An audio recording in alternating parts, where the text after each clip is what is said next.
Welcome back, everyone. Today is the day of hot topics, and there's probably no topic hotter in the real estate industry right now than sold data. And so Shane Griffin, a manager of IT services for CREB, welcome. Thank you. Great to be back. Yeah, Shane, you've been on the show before, and I got to tell you, this guy is a wealth of resources and information, and really, and I'm just going to say it has been instrumental in so many great technology changes at CREB. In terms of bringing on new services and really evaluating the landscape and not taking what was done in previous leadership as verbatim, and you questioned everything, and I got to commend you for that. So CREB's a better place, and the industry's a better place because you're a part of it. So I truly believe that. We should hug it out later. Yeah. Cool. Okay, so sold data and then multifamily listings we're going to talk about here. Kirsten, kick us off. Yeah. So we have a lot of brand new realtors. Literally as of October 1st, I know that you guys would have seen that at CREB as well with licensing. So give us a general background for somebody who doesn't even know the issues with sold data or where it started. So just the pure basics. Oh, geez, that's going way back. really broad. Well, okay, narrow it in. Yeah, so. Narrow it in, but just I know that we're going to start talking about this, and there's going to be a lot of people that didn't even know you that couldn't. It was an issue? Exactly. Sure, and I don't know that it's an issue. I think the simple way of looking at it is sold data has never been something that's been available outside of the MLS system. Perfect. That's kind of what I wanted you to say. Yeah, and there's a big misconception there for what does that mean, especially when you look at everything that's gone on in Toronto with the VOW access, the Supreme Court judgment on August 23rd, thinking that consumers never had access to sold data and that you were making blind decisions when buying houses. You didn't know what did the house across the street sell for, how do I know I'm pricing right? Like a lot of crazy stuff that's been in the news, and we know as the real estate board, as agents, brokers, that's not true and never was true. People have always had access to sold data. They've had access to sold data through their realtor. Yeah, and that is not changing even with the changes from the Supreme Court in Toronto, and anything that comes down the line in CREB or probably any of the other real estate boards, except for what CREA is now enabling for boards that want to take advantage of that. So big change. Sold data will be available to consumers through other avenues via their realtor, but sold data has always been there and is there very much in the same way going forward.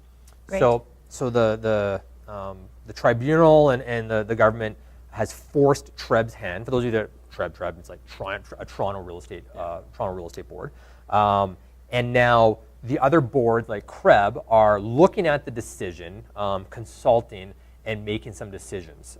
So tell us a little about that process, then being forced, you guys consulting and voluntarily making some decisions. Can you speak to that a little bit? I can tell you what I know for sure. But, sure. So CREB on August 23rd lost their battle with the tribunal and the Supreme Court, refusing to rehear their case. And they had an immediate, they have to release sold and status information through their VOW, so the virtual office web pages. And what is it? Because we see that word vow everywhere. What the heck is a vow? VOW. Right, so the VOW is pretty simple, that it's a website that the member can engage with their customers on, but it is password protected. So what it meets is the requirement for the agent to have a direct relationship with the consumer or their client.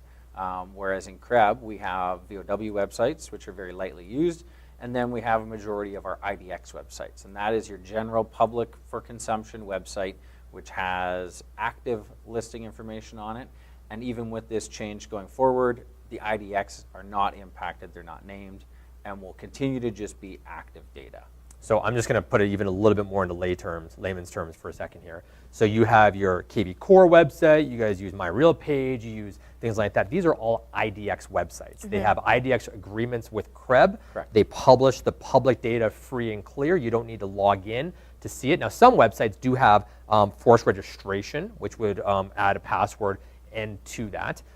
Which is agent's choice. If they want to have that as a capture mechanism, that's totally fine and not related to the data, and that's fine as well. That's right. So, okay, so that is what the difference is with that. Sorry. Yeah, no, that's okay. So again, a little bit more layman. So the biggest issue around this is realtors feel like if the consumers are able to get sold data without them, then one of the biggest value propositions that a realtor is able to give through that relationship is taken away. And what you guys are saying, and what the big misconception is, from what I've heard, is that you guys are still going to try and make choices that make it so that there still has to be a client-realtor relationship in order for that data to be delivered. Totally. That's Yeah. and we have not made any decision right now. I'm here to talk about Sorry, no change. decision. Yeah, because- literally no change, and that's important. That it's evolving. Right, and it's because it is evolving. So no change doesn't mean no work.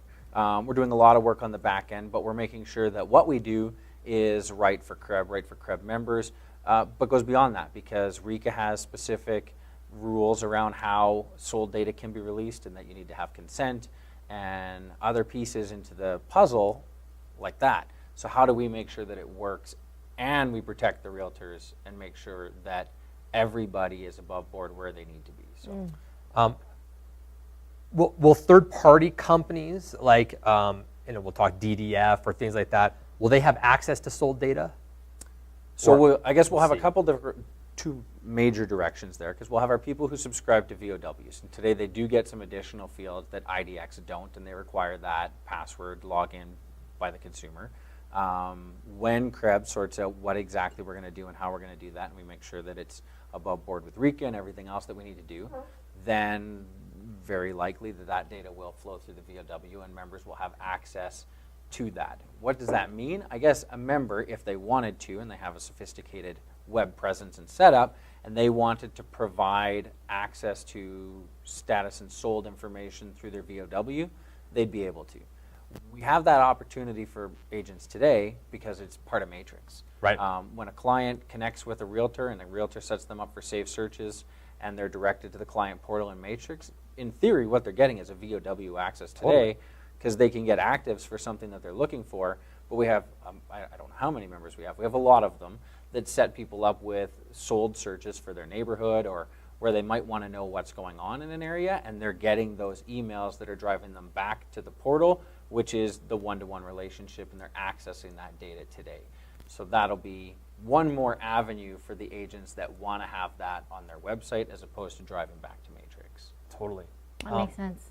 Now, let's talk about RECA for a second here, because am I allowed to now, I'm farming a neighborhood, my brochure that I'm sending out has all the sold prices, all the addresses and everything with all the information on it about the sold problem. Is that allowed? No.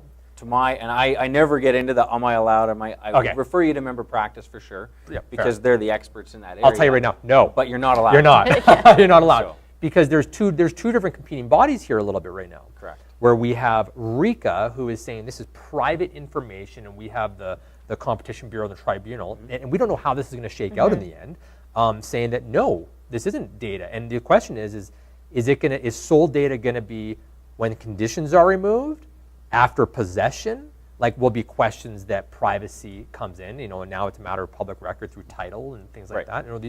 These are questions that we'll need to answer. But for right now, you can't advertise sold data. That's right. And all the points you just made are great because those are all the ones that we're working through on the back end at CREB to figure out how and what we do ourselves. Totally. As far as realtor.ca goes, do you guys have any intention of sending sold data to that portal? Right. I guess simple answer would be two parts. CREB is one of the boards that has been asking for, and I think there's some confusion around the realtor.ca and the CREA shift with sold data there, because CREA is not mandating that sold data will be available on realtor.ca. They've had a lot of boards that have been asking them for sold data to be an option for them to send, because today it's not even something, if we chose to send sold data, they have no way of mapping it. It doesn't show up on realtor.ca. What they'll have is the ability for boards that want to send that data to publish it, and the rules and how and what of that happening all falls back to the boards again. So CREB is interested because we were at one of the boards asking for it, but we have to work through the same stuff with the regulator to understand with RECA when can you and can't you, and then it comes into what is private information, what's public information, when does that happen, how does reporting work. So there's potentially some changes that will have to happen in Matrix to the way that we report solds, when that data would be pushed out, how long is it available, does it build in a history, does it not build in history. So there's a lot of moving pieces, but the simple benefit for us is the opportunities there. Yeah. So if we want to leverage opportunity and we want to make realtor.ca the preeminent consumer portal that we believe it is today in Canada, how do we stay ahead of the curve on that? And sold data is something that's available in the United States and has been for probably going on about 10 years now, to my understanding. Yeah.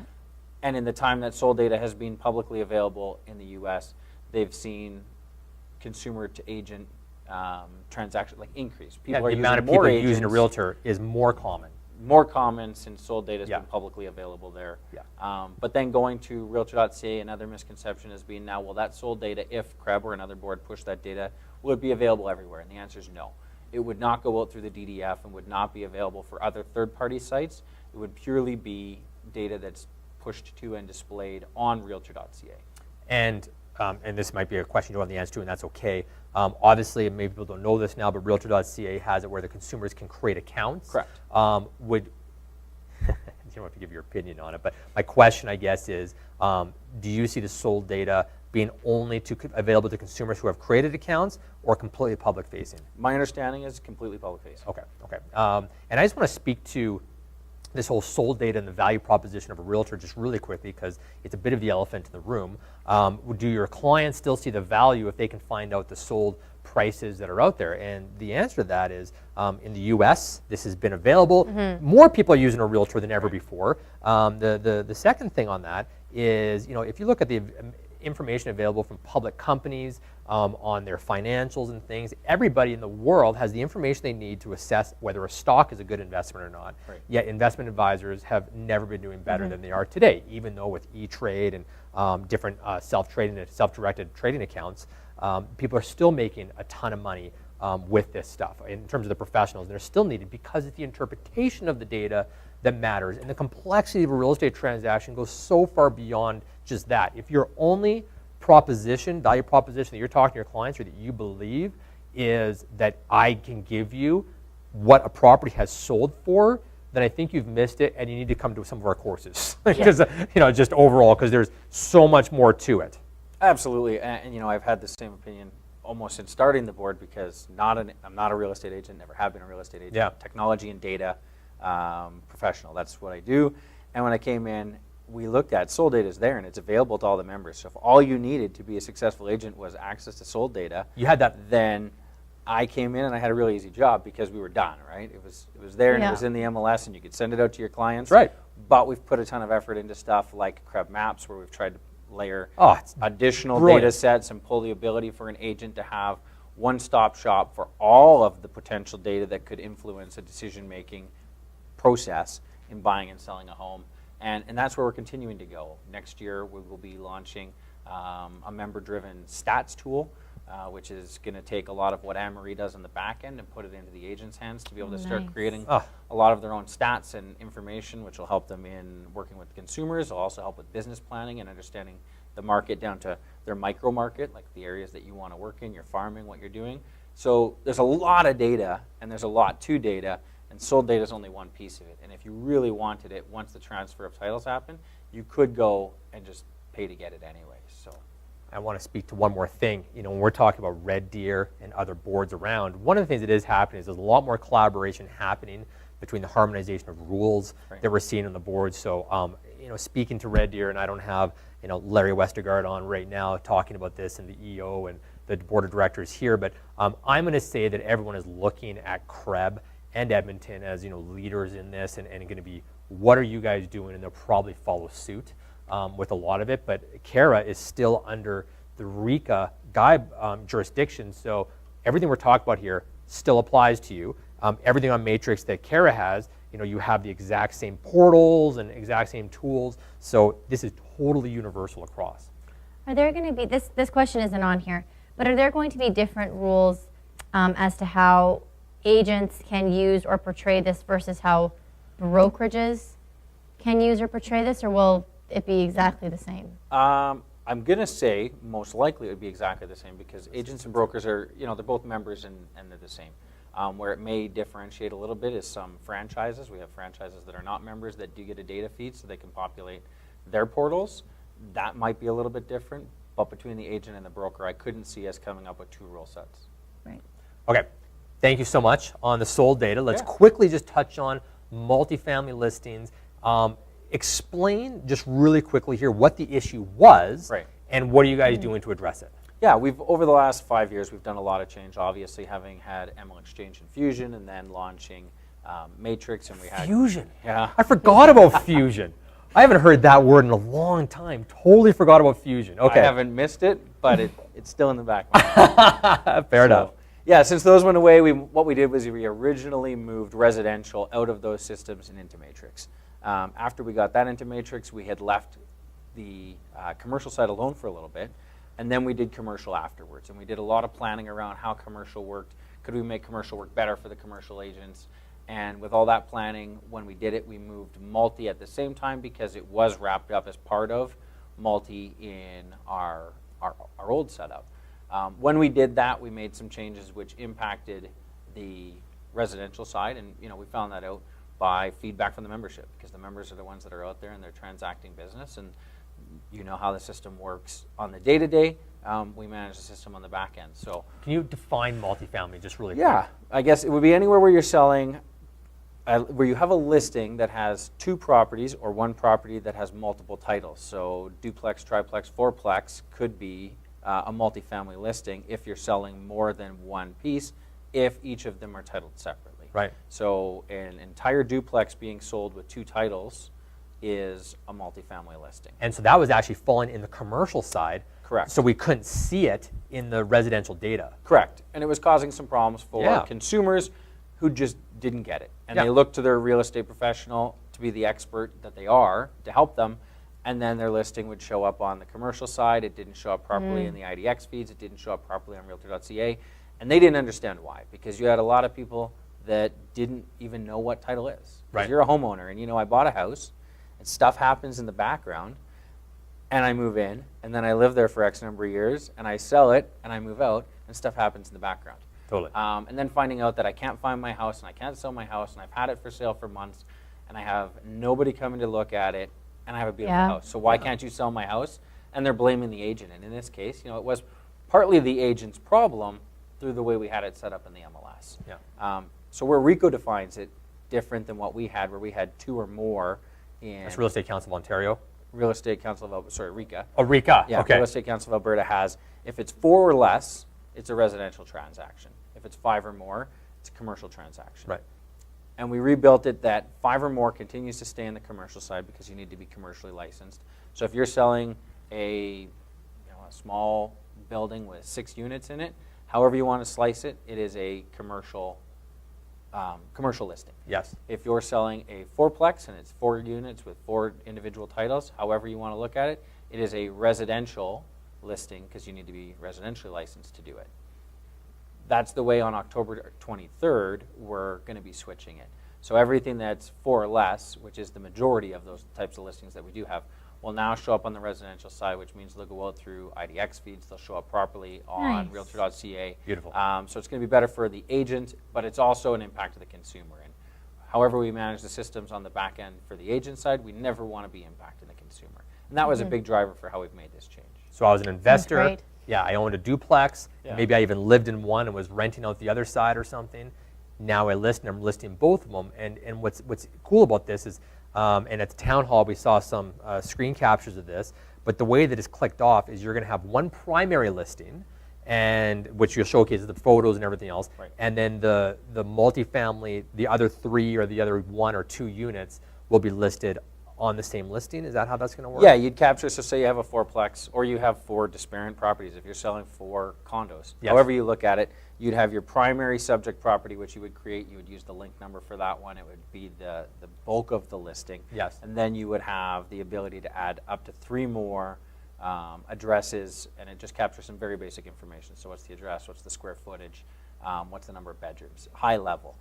Because there's no MLS system out there that's really designed I was going to say, are you guys going to intelligently. create a new display report too for this? There will be some changes to the display reports to be able to pull them up for those multifamily listings. The problem with it really comes down to the MLS system is designed for 1 property, 1 listing. Yes. And that's the way all of the MLS systems are intelligently designed. So once you go 1 listing, many properties, it doesn't work well. Yes. And if I have my way of trying to explain to people how to do it best, the public-private comments are your best friend. Totally. And if you're looking at buying them, you're probably going to reach out to the selling agent and have questions, because there's no way to just capture 4 potential properties and not have a an 8-page report at the end of the day for that one listing, which doesn't work well just for us trying to set it up or manage it. And if you guys are listing these properties now, make sure that the supplementary documents are being heavily used. You also want those brochure links on the public-facing side to ensure that you have the information that you can send out from there, following all the rules, obviously. But it's critical to get the amount of information you need out there, so really take advantage of those tools. Yeah. And I think one important point for members to know, because it seems to be a misconception, is you can create a multi-unit listing. So if you've got a 4-plex and you want to sell the entire property as one, you can create a multi-unit listing. But if your seller wants to sell them as individuals as well, yes, because they don't care, they just want to sell property, then you can create individual listings for the 4 properties under title with the link number for each one. And then on the CREB Tools portal, we have our link number generator, which will generate a false link number. And you could create a multi-unit listing with all 4 together, and then capture in your public-private comments that these are individually listed and there's a multi-unit listing. So if you're looking at the multi-unit, you could see if you want to buy one of them, they are available, and here's that MLS number. The way it works is if it sells, you report it on whichever side it sold. So if you sell one of them and you had a 4-plex for sale, you now have 3 units in a 4-plex for sale, and you would adjust the multifamily listing because you no longer have 4 units in it, but have the ability to be flexible. And where we do see that today is where you've got a few people that are putting properties together because they're trying to sell it to a land developer. But you may have, I will sell with my 3 other neighbors, and we've got 4 properties together into an assembly, which you could do as a multi-unit. But at the end of the day, I don't care. If somebody wants to buy my house, then I want to list one off that way as well. That's totally possible in the system. If there's any issues with doing that, feel free to reach out to the help desk. Yeah. So you guys are going to have a lot more communication and education coming out on this. There's education and communication coming out. This could have been a whole other segment. Yeah, I was like, whoa. Yeah. Whoa. So, Shane, as always, man, thank you so much for coming in and giving us such great information. And, my pleasure. Anytime. And working so hard on this stuff. Yeah, we had none of this on our business plan at the start of the year. That's so a lot it's of all work. just ad hoc. Good job. Oh, what? Sold data and VOWs and multi-unit changes. Gosh. We'll just fit it in with everything else. Don't worry. That's great. So. Good job. Well, thanks for working so hard for everybody. My pleasure. Thank you. And we want to thank Amber Craig again for coming on to the show. Yeah. And we will have a great video to take you guys out. Agent Pursuit next week, and we will see you guys soon.